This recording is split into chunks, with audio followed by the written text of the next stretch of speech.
sa ta nên kê hông khem dâu lầu loa dần mật to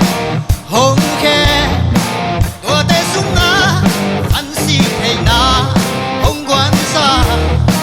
mình lên làm mình hông tua sung lúc vai rút say lê vàng qua tuang làm đúng à mi hay hông xóa mò mi tê đi mu đa na to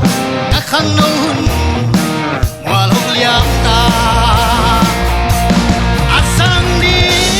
cây hi kê at tê đi cây kilong kê at sun đi cây hi kê at khăm khăm đi cây kilong kê tàu bay cây hốc heo ta khăm thầy gửi thầy ra ô na tèm lâu to lâu mong lâu mó sung đông na sa ta nín cây hông khem dâu lâu loa nằm ở phố to hông khe qua tê sung ngã khăn si thầy na hông quan xa